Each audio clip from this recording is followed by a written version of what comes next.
Hey guys, welcome to our review of Marvel's Secret Invasion on Disney Plus. Joe is in Paris at TwitchCon. He'll be back tomorrow. Maybe he'll catch up on the series. Until then, we decided to watch this seldom heard of thing. I haven't heard secret. anybody talk about it. It's a secret. It's a secret. I don't know if people are even watching it. But you know, I like Marvel and I like what they've been doing, and I'm wondering, is this yet another miss recently for Marvel, and they're kind of somewhat directionless and up in the air, phase 5, 6, 7, wherever the fuck we're at? Or is this something interesting and worth your time?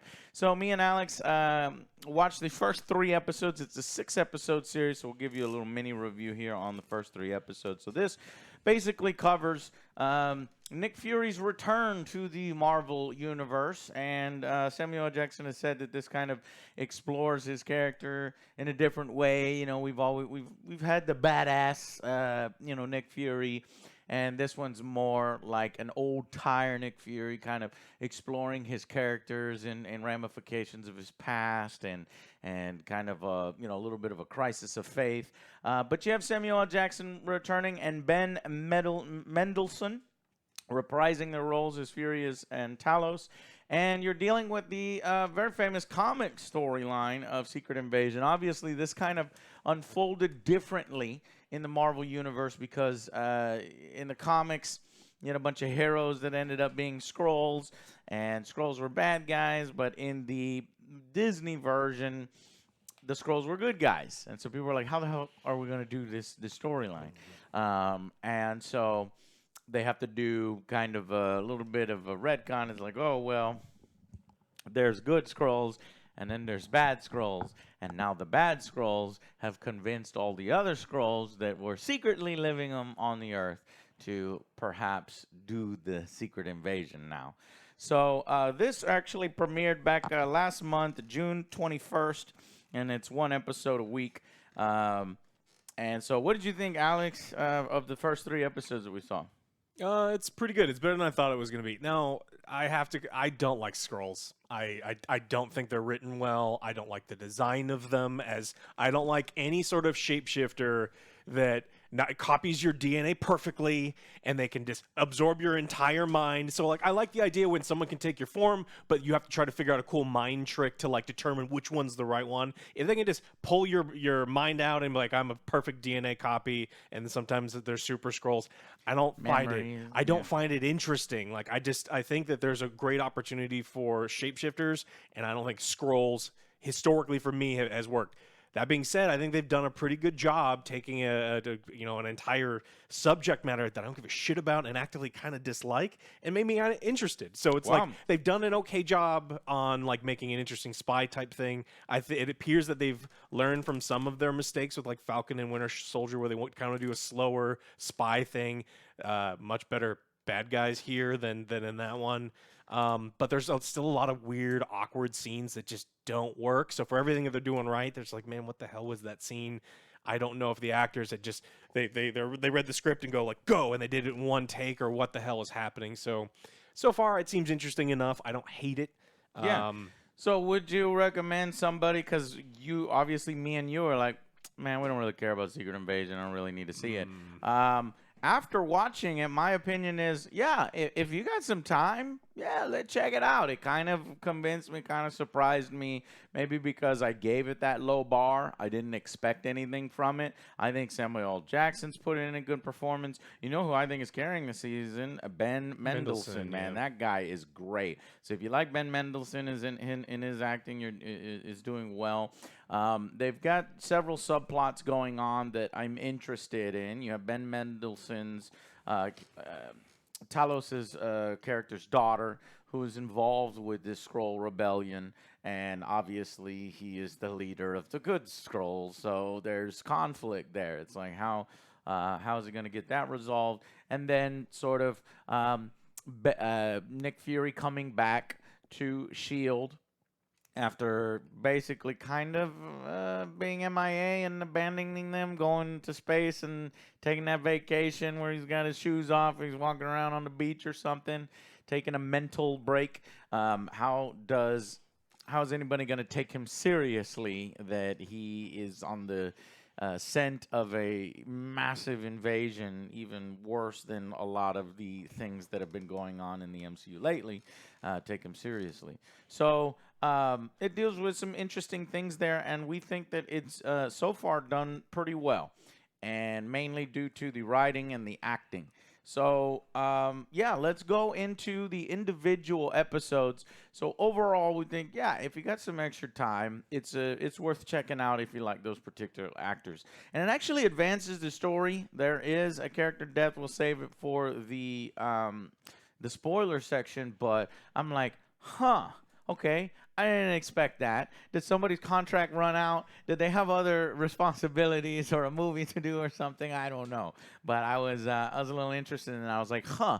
And then the series just kind of moves on, and I'm like, but wouldn't there be more reaction from certain characters that have been close to that character for a long time? No, because And it's a secret. really hasn't been that much. So secret. we'll get to it. All right, so let's go into episode 1 specifically. So episode 1 is basically the setup of the whole premise here. You've got this conspiracy guy who's like, I figured it out. Pepe Sylvia. Pepe Yeah, Sylvia. we can still do, Pepe, we can still do the scroll invasion, and it turns out that they've infiltrated high places, and he's trying to talk to the CIA agent Ross that we've seen, and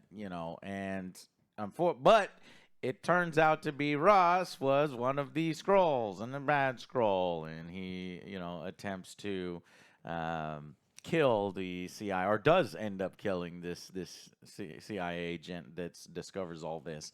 And we stumble into sort of Maria Hill and Talos trying to take care of the situation. They chase down this rebel scroll. He falls off a building, breaks his leg horribly, and fucking dies. And it's not Ross. It's revealed as, oh no, secret invasion. And then boom, the titles come up. But was he one the whole time, or is Ross in a dungeon somewhere getting his mind sucked out? Because you don't know, man. They could all be scrolls. It's a little cameo. I think Frost is all right.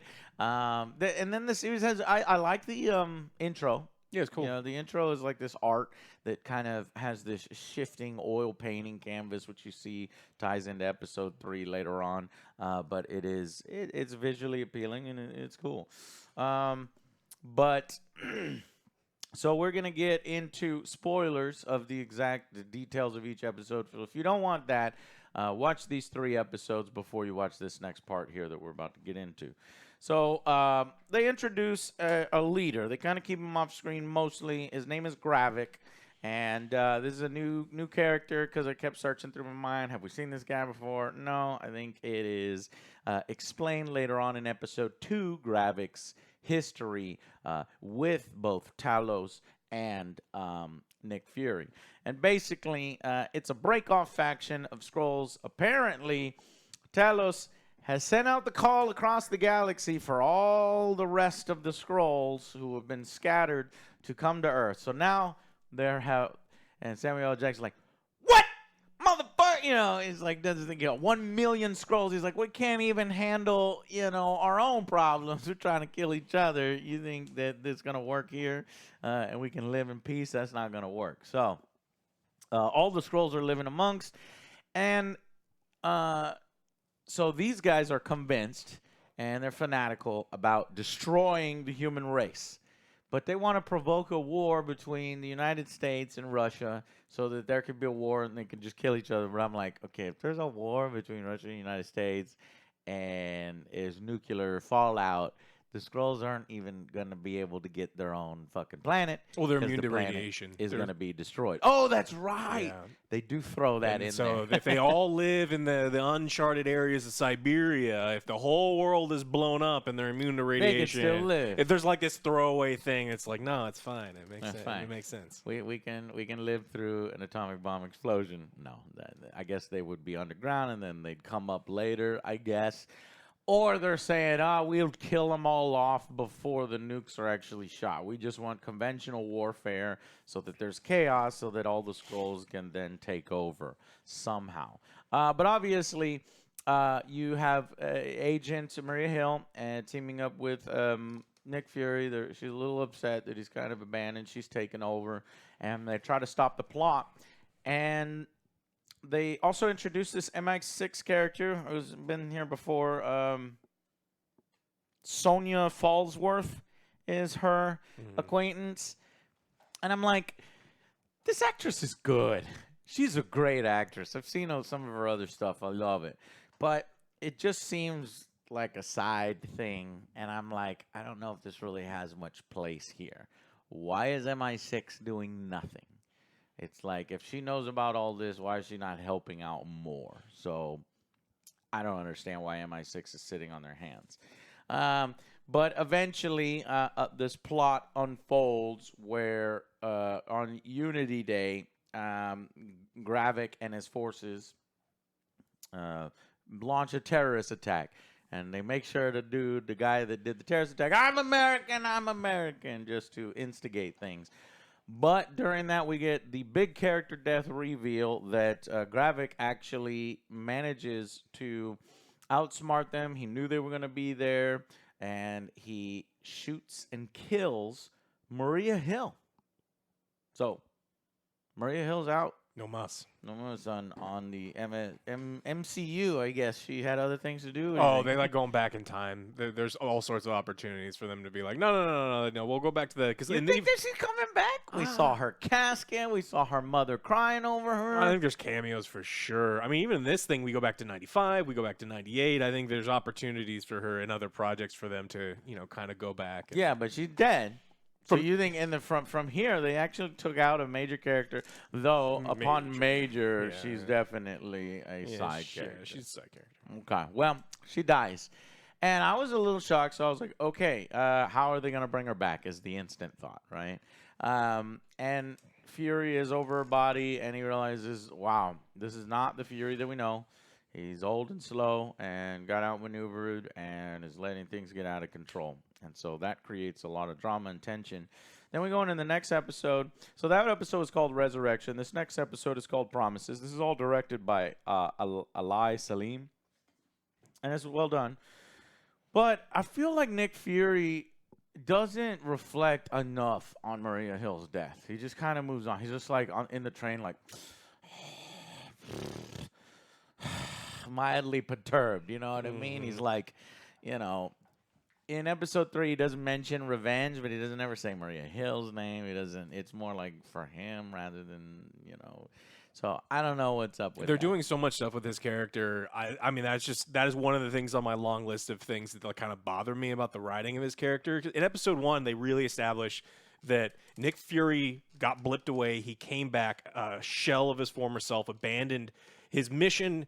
It turns out to be his wife, like all of these other things that he's abandoned and kind of been a piece of shit. He made this massive promise, and then he comes back and he's kind of a dick. He even he knows, and we even know as people that all of these other people, it was a collaborative effort to put Nick Fury and do all these other things, and he's just being a piece of shit to people. Being a piece and of so shit. what the problem is, it's not a believable piece of shit. It's like it's a TV show. I've got to convince you he's a piece of shit. Yeah. So they have him kick a puppy or something. No, they don't do that. But it's like they're doing it so ham-fisted. It's like, wait a minute. Kind of, It's like, this doesn't feel great. And so, he does move on from Maria's death, at the snap of a finger. And then he's like, all the people who ever helped me are pieces of shit, and I didn't need help from no one. And it's like, I don't like how they're treating, they're trying to tear down Nick Fury. That's what they wanted to do, right? This is my character, and I want you to look at him from a different angle. It's like, okay, well, I don't like this angle. It's just, does Fury still got it? So they're setting that up.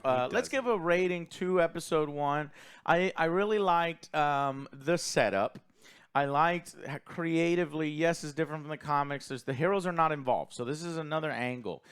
In the comics, the heroes almost evolve right away. Here, this is espionage. Think of Winter Soldier. Think of spy movies. Think of that kind of stuff. Thrillers, and they're doing a good job with that. I think, and kind of retconning the Skrulls back in. I think Ben Mendelsohn, the father-daughter drama after their mother dies, who really believed in good Skrulls and working together with the humans and doing the right thing, is I'm buying that, and I like it. And eventually, Gaia, who joined the rebels, decides to do the right thing in that episode 1 and start feeding her father information. And then we get a little bit of the MI6 lady, and then Maria Hill as the shocker. So I'm gonna go with a 7 out of 10 on episode 1. I enjoyed it. I thought there were elements to it that could have been better or addressed a little bit more thoroughly, especially what Alex was talking about with Fury. Um, but yeah, what did you what would you give it? Yeah, I like it. I think this is above average. I'm trying to. I don't know if it's a 6 or a 7, but I think that my expectations were so low that I was like pleasantly surprised. So I think I will go with the 7. I think that a guy going from traitor, like turning to traitor, like kind of on a whim, like Yeah, immediately was just like. And I know it's like the big revel, like she's like, hey, your mother but died. she was already the trailer when the episode started, right? And so you mean coming back? Or no, I mean like because When her mother died. So there's literally one good scroll in the entire world that we know of, because all of the scrolls are graphic scrolls now. It So seems like they're graphic scrolls. I want to say that there are more, and that kind of the world building kind of falls apart there. If Yeah. if it's literally only Talos and he's- his daughter, if that would be fucked up. yeah, and so it's like, hey, betray this whole cause, and she's like, okay. And it's like, wait a minute, what? Like, okay. If our whole race is on this side dead, you look Yeah, a little okay. crazy. But I wish they would show more of those scrolls. Okay, so I jumped into episode 2 a little early, but so we'll give that a 7. And now let's get to episode 2. All right, episode 2. So this one has some really good individual scenes that I think really raise it a little bit better than the first episode, or on the same lines of the first episode. We have the graphic backstory, so we understand the villain's motivations. Basically, Nick Fury promised him and Carol Danvers, Captain Marvel, we're going to find a home for the Skrull, and then I guess they forgot because you haven't found a home. And you lied to me, and then you disappeared, and then you're doing jack shit. So, motherfucker kind of has a point. So he's like, "Nah, I'm going to take over this place, and we're going to genocide." That's too far, but he has his own motivations. Well, they do plan on killing 7 billion people. Yeah. And then we get, then we get this train ride, little disagreement between Talos and Nick Fury.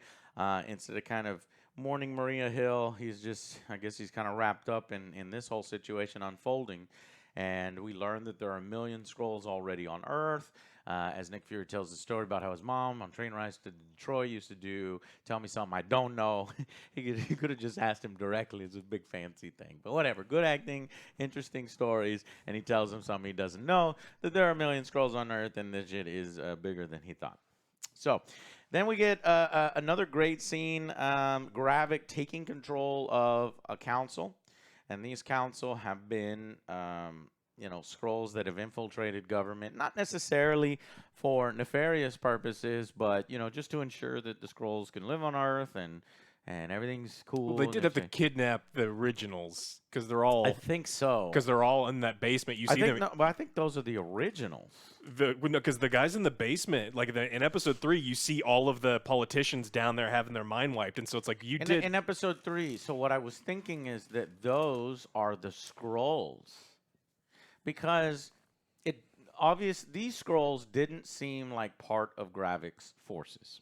Mm-hmm. They were already in positions of power, rose to power through Nick Fury and all these other the good Skrull faction, right? That we were kind of wondering and why they were lacking. We'll get to what happens in episode 3 later, but so he goes into the council, and he's very confident that he's going to be able to convince the rest of the Skrulls to join him. They have done war before. He does convince many of them, except for one smart one, which is like, did we learn nothing from the war with the Kree, that this is not the right way? And he doesn't kill her. So, he's trying not to kill his own kind and lets her go. And she leaks to Gaia more information that can be disseminated to her father, Talos, and Nick Fury. But Basically, we also see a scene where they're working on something. This is the machine for the DNA. They're setting up Super Scroll. So I think by episode 6, we'll get the payoff of a Super Scroll. The Super Scroll in the comics, in Marvel vs. Capcom fighting games, is this one scroll that has pretty much everybody's power, can shapeshift and go back between the different powers. So who's going to fight it, though? Going to be 80-year-old fucking Nick Fury? Carol Danvers shows up. You think one of the Avengers shows up last minute? Yeah, you got to do You something. think all the Avengers show up last minute? Oh no, the only one of them is trying to promote a movie right now, so it's got to be Carol Danvers. God damn it! And you know what? It is her and Fury that fucked up, and it's like, hey, what about our planet? You guys not looking for one? I mean, there kind of are plenty of planets in the galaxy. Why hasn't Carol? She's just. They got their own ships too, though. Like the Do scroll. Do they have ships? Yeah, we saw in one of the flashbacks. You see them like go off and like at light speed into space. Like the scroll, if there's a million of them, can be looking for their own planet too. Yeah. What the fuck? Oh shit! I never thought about that. Like, why you need somebody wipe your ass for you? Okay. You need the humans to do that for you. Yeah. You need Nick Fury. Why? Oops. All right, moving on. But then this is what elevates this episode is I love great individual character-based scenes. We get one of those between Rhodes, War Machine, and Nick Fury. Great chemistry. Wow. By the end of this scene, as they're trading barbs, Rhodes kind of representing the government, representing, the America's interests, whereas Fury is trying to get him to, basically be aware of this threat and shows it. Even if I'm out, I'm still in. Because essentially, this is the U.S. government firing Nick Fury. So Nick Fury's fired. Even though he was already not really head of S.H.I.E.L.D., he was, kind of coming back. So that's interesting. And that was a great scene. What did you think of this one? Yeah, it was good. I like Don Cheadle a lot. And so, like, there's some interesting things here. He learns that the U.S. government has known about Skrulls for at least 15 years. So they've been worried about a secret infiltration for a long period of time and then chose not to really do anything or do any sort of investigation because, nothing else has happened. And then so... Because why? Yeah. Why y'all choose to do nothing? If you knew about this, then you should already know what's going on. Yeah, the other world leaders should know about. Like, there's all sorts of things that that need to be happening, and it kind of makes sense because like MI6 is going around like murdering Skrulls like crazy, and she knows about it, and she's just like, so like Nick Fury is murdering Skrull. Yeah, so he scorched earth policy. Yeah, so he wants to make it so like they can kind of coexist until they figure out a way to get their planet out of the way. And she's just like, nah, man, fuck him, kill him. I can kill everybody. I'm gonna inject you with this stuff, which like boils you alive from the inside. So she knows exactly what she's doing to torture Skrulls. Yeah, and that's what we get next. We get another so we follow up a great character-based scene between Rhodes and Nick, and showing that Nick Fury is still dangerous. And motherfucker, I'm still Nick Fury. I'm still Samuel L. Jackson. And but we move on to a great scene with the MI6 lady. But I don't understand that like they didn't torture him well enough without her before getting there. Like them Russians don't know how to torture people. They don't cut fingers. She goes in there, she cuts a finger off, and he's like, "Oh, now I'm just to make sure paying attention." She needs to make sure her goo in the syringe is gonna work, and she's like, "Oh, you are definitely one of the little green men." Yeah, I'm gonna get you. Yeah. So she gets her info, and then she escapes through a hatch in the floor because Gravik shows up to break his friend out. He breaks in, but it's really showing up to kill him, so he can't give any more information. They have a scene where they've been recruiting, and there's another younger Skrull that is joined. You have Gaia. You have a more convinced Skrull. It's just a lackey, and they extract their loyal Skrull friend who is like, I'm American, and set this up. And instead of driving him home, Gravik's a little suspicious. What information did you tell him? He's like, I didn't tell him anything. And then they're in the car, and they just kind of stop, and he's like, did we make it? And he's like, yeah, we made it, bro. Almost. Think about the bunnies, yeah. Shoot Lenny in the head. Do a little of mice and men. Shoot him and kill him, and I think that kind of shocks, the recent convert, and he's like, oh, shit, maybe this guy is not so, Nice. Maybe I shouldn't have joined his cause. And then, of course, Guy has already been convinced to work against him. So this just steals her resolve to this guy's a monster and he's not doing the right thing. But, and then the sort of reveal at the end of episode 2 is that Fury has a Skrull wife that we never knew about. So he's very close to the Skrulls. Very close. Very close. Yeah. I mean, it's like that Mystique situation. It's like, Yeah. you got opportunities. And I kept thinking to myself, I was like, what woman would let Fury just get away with all the shit that he gets away with? And I wonder if they're going to deal with it. We'll get to that in episode 2, but she's just like, hi. He just walks in. There's no security system. I was like, anybody that's associated with Nick Fury, I think, would have more security because, like, obviously, if people try to kill Nick, they're going to try to kill people close to him and stuff. But she's a super spy in her own right, too. I guess and so. she's also It super is- strong. There's and something going on there that we're not 100% aware of. And you're right, Skrulls do have strength. They're not super strong. When they go super Skrull, they're definitely at that level. But they, I guess you can't call it super strength because we've seen them throwing each other through concrete and shit. All right, so I'm gonna go with an 8 out of 10 with this one. I liked it. I think it was a good follow up, and not necessarily more interesting in the setup, but mainly these individual scenes that are well executed, that invest you in the story, that show off the acting, the intrigue, the smart writing, and smart directing, and I enjoyed it. So 8 out of 10 for me. I like this one a little bit better than the last one. The last one I was trying to decide whether it was a 6 or 7. I think this one's a 7, like a solid 7. Individual scenes were pretty great. I like the spy thing, and we got more of it here. Yeah. Moving on to episode 3, the middle point of the season. It is called Betrayed. So more and more, Gravik is getting a little suspicious of what's going on. Some information has been leaking. He thought it might be the dude that he shot in the forest, but Guy convinces him it was him. Yeah, that was him. That was the guy. It wasn't me. Definitely wasn't me. Well, Well, it she's was not like, me. she's I'm a sweating. good liar. She's sweating, and it's like, yeah, oh yeah, definitely wasn't you, lady. And we haven't really talked about what's the actress's Amelia name? Clark. I'm blanking. Amelia Clark. Amelia Clark. She does a good job, and I like her a lot. And it's a shame what happened with Game of Thrones and the new Terminator, and she seems to have a curse that follows her around, I guess. And this is because not these getting any projects are not advertising. getting any advertising, and it's not her fault, goddammit. Don't blame her. And so go watch this one and support it because I like her and I like the things that she's in. But, yeah, I'm not sure how well this is doing. If I had to wager a guess, I would think that Secret Invasion is doing even worse than, say, Hawkeye or Miss Marvel.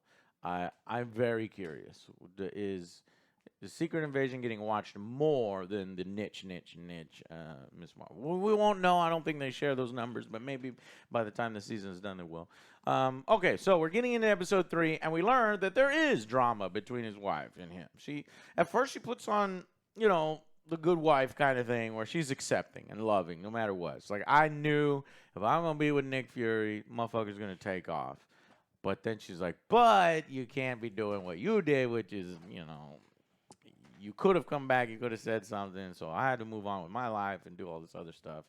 And there's something going on with her. We don't really know. The episode ends with a plot line with her.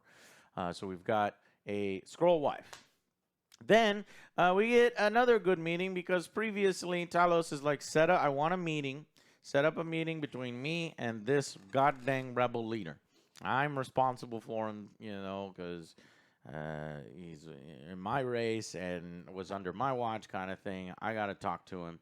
And he gets Gravik to join because of Gaia. I'm not really sure why.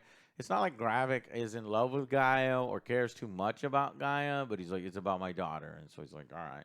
So I guess he has respect for Talos' previous Yeah, general skills. it doesn't make any fucking Why sense. do they throw that in? It's not there. Like there's no reason for it to happen. Otherwise, we wouldn't have a cool scene that happens. Yeah, and it's like and Talos is very sensitive every time you say his yeah, daughter. yeah, and so it's like his fan. Like it's a great scene. There's just no reason for it, right? So like one of the PMs, I think the They PM kept of saying like, why is he doing this? Yeah, a like- parlay. Let's have a parlay. yeah, and then so they, it's not like a duel with knives, which I didn't even know was an option. Apparently, there's a scroll, like they call it. I don't remember what he said. Yeah, he did an honor meeting. An honor meeting, yeah. So where we kill each other, and it's like But nice. cool, I cool. was like, yeah, let's do that. Let's do that. That would be way cooler than what the other thing. So there's no reason for it to be set up other than one of the another exiled council member set it up and just said make him show up.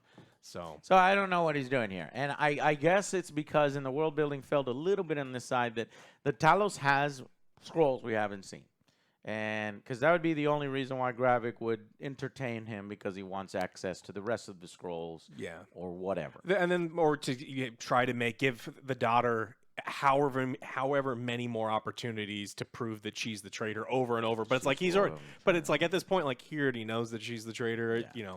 So they have this meeting. It's a great scene, another very strong scene where they're talking, and he's like, "Don't go about things this way." And he's like, "You once was a great general. You suck now. I'm the general now, and I got the council to follow me." Blah blah blah. And he keeps talking about his daughter. He says, "You talk about my daughter one more time, and I will fuck you up." And at first he jumps up, and then all the people in the lunch hall jump up. I thought that was a cool scene, and they did that one in the trailer to show, oh shit, the secret invasion has begun. They're all this guy, and that was kind of fun because it's like, all right, you fight me, you're fighting all of me, and I was like, oh, that's a sweet scene. And then he sits down. But then later on, he stabs him, and nobody does anything because they're like, yeah, dude, Talos is a badass. And Ben sells it. Ben, he's a great actor. And then because he didn't keep his daughter's mouth. Keep my daughter's name in your mouth, motherfucker. Keep my wife's name out your mouth. And now we learn that and then he learns the Super Scroll. Yeah, and okay, and then at the same time, his daughter kind of feeds him information. Last minute, she's fucking transforms into an old white dude that bumps into him and knocks his cell phone, exchanges information. And just in the nick of time, this is to create a little bit of tension. Not really working quite as well because we've already seen it 100 times in the previous episodes. She gets into the car just as her boss walks up, and he's like, all right, so she's feeding information. So then we go to Talos, and here's another scene, and this is... So far, between the characters, all these scenes have been really great. But this scene between Talos and Fury, I felt should have worked better. And it could have worked better. But I just wasn't on board. Which one are you talking Fury. about? When they're in the car going over to Bob's house. Yeah, the pub one. Talk about this one, Alex, and tell me what you thought of it. Yeah, there's actually two awkward encounters. Like Fury meets Talos in a pub, and it's kind of awkward in there. He's like, "I want you to look me in the face and say." I liked that because previously he had yelled at Talos like, this is your stop," and now he's like, Talos, can you help me? He's like, well, I'm not gonna. You expect me to just pop up and help you every fucking time you need something? Tell me you need me. Yeah, it wasn't just tell me you need me. I liked it. I like it if he had said tell me you need me. I don't like the thing that he made him say afterwards, which is what? Tell me that you're useless without me. And what it does, tell me you're useless. It sets up the ridiculousness of the next situation where Fury's like, talking like I've been cleaning up your shit for 30 years, and then Talos looks at him and he's like, look, piece of shit. You had 19 of us be your super spies, the best possible spies in the history of all spies, and we built you. You were a low-level security guard working at, like doing nothing, and then all of a sudden you became like one of the most powerful people on the planet. Kind of revealing Nick Fury's secrets here for everybody, and we're like, Yeah, and so it's like, like these both scenes are like, you're useless without me. It's like, no, you're useless without me. It's like, you're both pieces of shit. Shut up. I want to like both of these characters. I don't think that they had to paint either of them like at the far end of the extremes where Fury was saying like I've been cleaning up your shit or Talos. It felt forced because he looks at a dog and a person picking up shit and he's like, I don't understand dogs. I was like, shut up. Yes, you do. Even Skrulls understand that. If Skrulls have little kids and you have to clean up the little kids' poop, you're going to understand a little dog. But he's like, I don't understand one creature picking up another interspecies creature's poop. And he's like, why? I'm cleaning up your fucking poop all the time. And he's like, what? And then he goes on that story, Yeah. and he makes him really. And I'm like, oh shit, you know what? That's fun. It's a fun explanation for how Nick Fury got his position. It works in universe, and it's like, yeah, it's right. And so Nick should have been like, yeah, I'm sorry, but you're right. Yeah.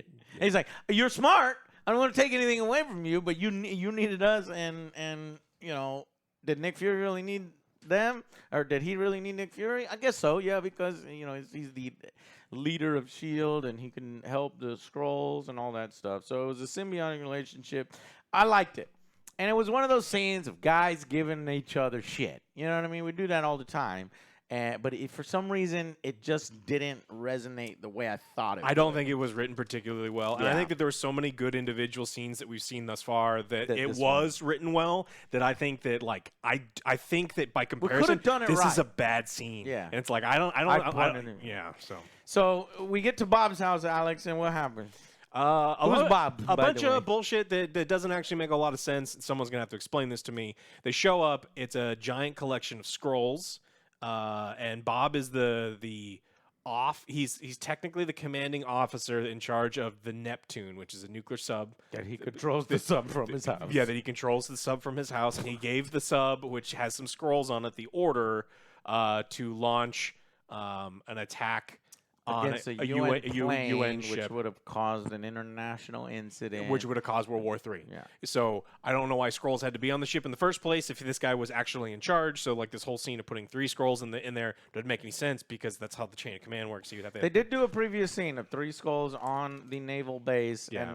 but was one of those clearly one of them was in there, but all three. all three in of that them sub? all 3 of them were in there, but they put him in there anyway. And also the captain is But they fucked up because if they would have just done the 2 scrolls who turn the keys, because one of the guy who turns the key is a normal human, and he's like, I don't want to do this. This has to be a mistake. Yeah. And then the scroll's like, no, we have an order. We will remove you. We have to do this. And then when they figure it out, like, obviously they stop. They're at odds. If you put 2 scrolls there, like, oops. Yeah. We did it. Yeah, and they also go in there, and Talos gets captured by the captain, who is actually a Skrull, and Nick Fury has the guy's son, and so is the son a Skrull? Good question. Because why would he give a shit about this random kid? I just realized that. Yeah, the son has to be a scroll. Now he never turns into the scroll. He never hulks out and does powers but maybe some scrolls are just not fighters. So he worries about his son. Yeah. So they show Talos. Talos goes in. Obviously he's not gonna murder a kid because Talos is a badass and I like him. And then they show Fury. Fury is old, and Fury's Fury. If he has to use a kid, he's going to use a kid. But if the kid's a Skrull, you just shoot the kid anyway. Fury killed so many Skrulls on the way inside the house. Sure, but Fury doesn't kill kids. Well, he's not trying to kill innocent No, children. you can become a child. Like, so adult Skrulls have been mimicking children this entire episode. That's right. There was a young girl with the fucking ball in previous episode. It could have maybe not even been a. It could be an adult. It should have been. If it was a Skrull, it's an adult warrior because the only ones that put their face on are adult warriors. Is what they established in episode 1. Yeah, right. So, you never see young Gaia ever convert into a human when she's younger. So that's either an adult Skrull, which it doesn't make sense, or the captain would have no affinity for this kid because we see even in later in the episode. So a little weak writing, it's just little what is happening? Contrivance to get that Mexican standoff. Well, kind yeah, of and he thing. gives up. It's not that he's pretending. He's just like, oh, I'm just But it's all for naught because you think, okay, so you're writing it tropey to where, okay, I'm gonna save my son. Here's the password. He's like, nah, I'm not gonna give you my password. Just kill my son, and then he's gonna kill the son, but he doesn't kill the son, and then Talos gets pissed off because you mentioned Talos' daughter. The motherfucker's gonna kill you because he mentions his daughter. He's like, you were once a great general, you suck, and you couldn't even keep control of your daughter. Oh, fuck! He just shoots him, and Nick was like, Okay, how are you getting the code though? We were in the middle of trying to get the code, and you shot the motherfucker, and he's like, "Fuck," and he calls his daughter. He's like, So there's I cell need reception in the I middle need the of code. abandoned reactors Russian in reactor. Siberia. It's like, okay, all right, yeah, sure. Yeah. And then And they need this code like 15 seconds. and she gets And the so he code. just did. So a little. So basically, what I'm trying to say is, I think episode 3 is weaker than the other 2 episodes, mainly because it's kind of falling into these little caveats that make you go. But I'm still enjoying it overall. So okay. So anyways, he goes in there. They have this plan to go get Bob. His cover's blown. A little bit of a gun battle. We have the Mexican standoff. Don't kill my son. What do you want? The code? Nah, I'm not gonna give you the code. And then fuck your daughter. And then he shoots him. The guy dies. And then he calls his daughter, who has to blow her cover. So Talos is kind of fucking it up. Talos blew his cover already. And then he blows his daughter's cover, and she gets out of there. Luckily, she's got a fucking motorbike, and it looks like she's going to get away scot-clean.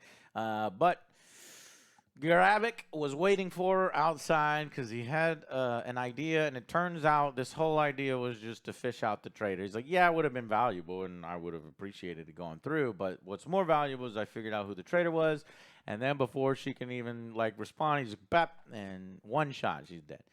So Gravik never, I guess he never shoots twice. And I guess in this series, nobody ever, executes people. Well, yeah, I mean, They you kind of just go one shot and like, yeah, you're dead. But- He even drives his car around her body so that he doesn't hurt or disturb well, once her. you're dead as a scroll, you turn back into a scroll, and so it's like that whole, oh, she died because she's back in her normal form or something, and she would never pretend as a spy. Maybe. Never. So as soon as we see her get shot and she falls, they kind of imply that she's dead. But unlike Maria Hill, I'm like, there's no way they're killing Amelia's Oh, I Clark's think character. she's dead. Oh, I think she's dead. Oh, you think she's dead? I think she's dead. I think Damn. Talos finds out, and then he's like, "Oh, motherfucker! Before you start World War III, you and I are having one of those knife fights, those scroll knife fights." Now that you, Oh, you know what? You're right. So Talos is like, he's so fucked broken over his wife dying. Now his daughter's dying, and the series set up how fucking sensitive he is with his daughter. you just push the ultimate button. All shit is, and I'm very excited for it. I But find- I thought that some way she's going to still be alive because they do this thing with Fury's wife again. So Fury's wife has been having communications via phone, Different phone this time. right? So we're wondering, is she talking with Gravik, or could the twist be that she was talking with Gaia, maybe? And maybe right before Gaia gets shot, she called her, and so she's closer to saving Gaia than we think. They play around with the timeline maybe a little bit. I So don't she's know. already on her way when Gaia gets shot. The only way I think this works if you're going to try to keep Gaia alive. Yeah. Because she wanted to, she's like, but as she takes the gun, she's like, all right, I've got the gun, but I want to speak to Gravik. And he's like, no, you don't get to speak to Gravik. And it's like, it's a Yeah, man's so voice. his wife goes to the bank, and I think she's going to do something with alien technology, but it's a 9mm. I'm like, what the fuck? You just put a Glock? You couldn't keep that at your house? I don't understand why there's a Glock in there. And then she's like, okay, I want to talk to Gravik. They're hard to get in He's wherever like, no, they're you at. speak to me. And it's like, all right. So something with Fury's a scroll wife getting a gun and having a meeting She's with gonna Gravik. try to kill Fury with it. So they're playing it. They're like, is she working with Gravik, or is she gonna work with Fury and do Fury's job for him? I don't know. But so that's how that episode ends. I liked it, but I liked it a little less because there were some problems with the setup here. What did you think of episode 3? I'm gonna give this one a 5. I think that the writing was a little weaker here. There wasn't I wanted some more. I like spy dramas, but I think if you do spy dramas and you're going to take away some of the action stuff that people know Marvel for, you really have to nail the dialogue and the individual scenes and let the actors do what they do. And I think that they kind of flubbed a lot of that here. And so I don't think it's bad television. I just think that I've seen them do better, and I'm already the previous 2 episodes. Yeah, and so it's We've like seen these and great I think character this one scenes work. just gets a 5. Yeah, I'm in agreement. I think I liked it tiny bit better. I'll go 6 out of 10. And obviously with these individual ratings for episodes, it's hard. We've said this before, that sometimes things will make more sense as you go along, and we can go back and look at it. So that's it, basically. Our recommendation is to go watch it. You guys have free time. It is worth checking out so far, in our opinion. We're somewhat pleasantly surprised. We're hoping it ends very well and moves the universe forward. It's taking it in a more mature, grounded, there's not ridiculous special effects and glowing lights in the sky and stuff like that. This is character-based, and it's working so far. Do you think it's going to move it forward, or do you think it's going to be like Eternals, where we just completely ignore that It's all resolved. that a giant celestial is sticking out of the Earth right now, and they will never Nobody ever ever shows mention it again? Yeah.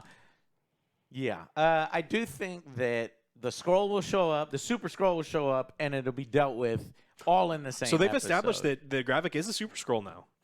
Not yet. He is. He got stabbed in the hand, ripped his hand apart, and he instantly I healed did up. see the glowing, but I thought, okay, So I think he's already a Super Scroll. all the council members should be Skrulls right now, and so like all the Oh council yeah, members- because they did say he had the council show up. He's like, this is Yeah. what I've been working on. Let's all be Super Scrolls.